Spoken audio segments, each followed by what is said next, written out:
I just tried to do the best thing for our family and for everybody else. I think we have the best new owner that anybody could ever find, and I think it'll be even better than it was before. This is, one stage of a long war. This is one battle.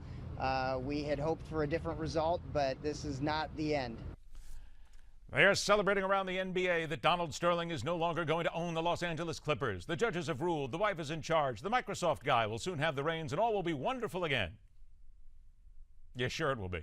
Anybody who thinks it's that cut and dried has no idea about the law, and a man who just loves to have lawyers slaving away at his expense. Welcome back to MidPoint. A prosecutor who is also a professor of business ethics at San Diego State University, Wendy Patrick, joins us. Wendy, good to see you again. Good to see you. Thank you. All right, there you go. Right there, from anybody who thinks that this is over right now really is a little bit delusional, aren't they? Well, yes, because this is a case that's gone from the basketball court to the court of public opinion to now a court of law. And I got to tell you, probate court is rarely this interesting.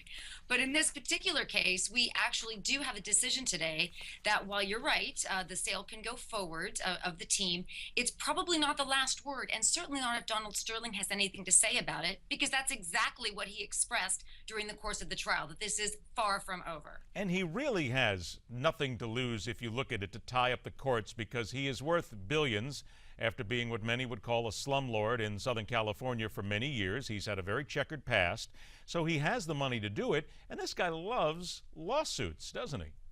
Yes, and we've seen that if you look at his past. And not only have there been plenty of suits against him, he has sued a number of times as well. You may recall even in 1984 when he decided to move the Clippers to Los Angeles, he sued the NBA because trying to reduce the fine, the $25 million fine that was imposed for moving the team. So he's certainly not afraid of litigation.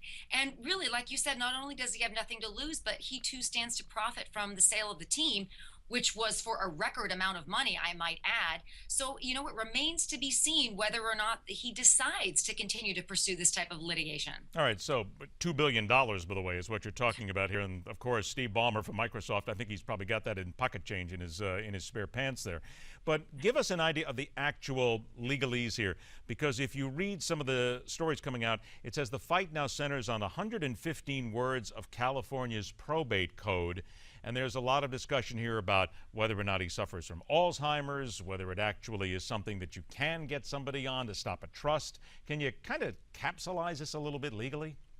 Sure. Well, one of the things that the judge ruled on this week was that it actually was not a conspiracy by Rochelle Sterling and the doctors to have him incapacitated and removed from the trust. So that actually was one of the issues that was litigated, or that was at least addressed by the judge in the current court proceeding.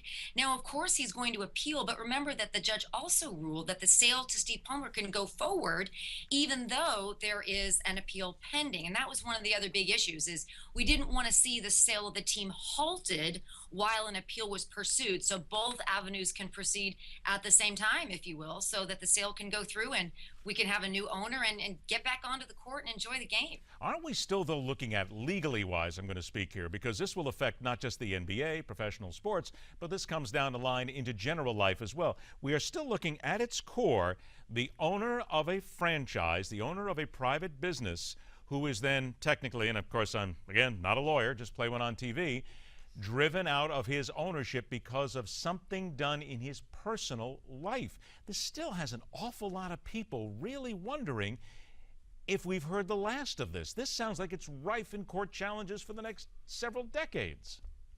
I think you're right on in those observations, and we've actually already begun to see some of this. I mean, with the Mozilla CEO stepping down amidst some of the, bringing up some of his views in the past, with some other CEOs across the country really almost yielding some of them to the fact that, public opinion and public sentiment and making sure you're fair to all different views is something that affects business decisions. And this is a case in point, Donald Sterling. You could argue, as he did, these are personal views that he holds, but it's hard to continue to argue that that doesn't permeate as a business ethics issue all rungs of leadership. And if you're looking to somebody to be a good leader, we just have zero tolerance for these kinds of views anymore. I think it's a sign of the times. And you're right. I think it's precedent setting on a moving forward basis. Are we also going to see, and again, here we go, back to the legalese, when we talk about what he said, he still said it in a recording that he didn't know either.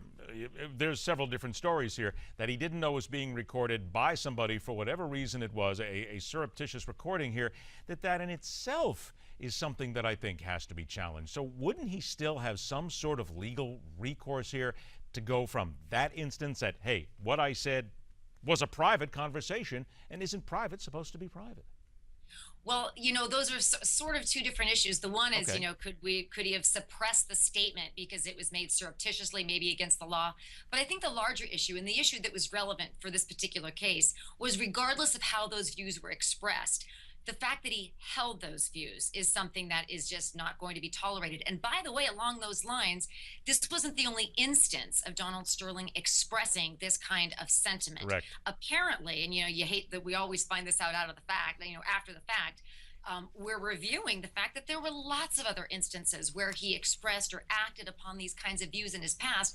You may recall one of the things that's really plagued this litigation from the beginning is the question of why these views that he held and some of his subsequent actions weren't adequately addressed in the past. Why did it take a recorded phone call to really bring this to light once and for all? But I think you're right on in making the observation that it doesn't matter how we find out that somebody holds these views. It's bad for leadership, it's bad for business, and we really, the NBA isn't going to tolerate, and I would imagine neither is other corporate entities across the nation. That's just not who we are, and I think the court of public opinion is going to continue to take people to task that express views as Donald Sterling did. About 20 seconds I have left here as a professor of business ethics. Is this going to be used then in your course to basically look your students in the eye and say, don't say something stupid that can be used against you down the road because it lasts forever? It already has been, you bet. Good advice. It really is. I'm touched. What I keep telling people, I said, if you write it down, if you say it out loud, don't think it's going to go away forever because we don't live in the 50s anymore because there's recording devices everywhere. That's the way it goes. It'll be interesting to see how this one gets used. The E in email stands for evidence. That's what we say. I like that. I'm going to use that from now on. Thank you very much, and I will even give you credit when that happens. Wendy, thanks so much for your time. A pleasure to talk to you again. We'll see you again soon. Thank you. All right. Coming up next, the moments that make life worth living and change fortunes in mere heartbeats. I want you to think about that for a moment. I want you to just rest on it for a moment because the things that we will discuss after the break may indeed change your life forever. It's coming up right here on MidPoint, where every day we question everything.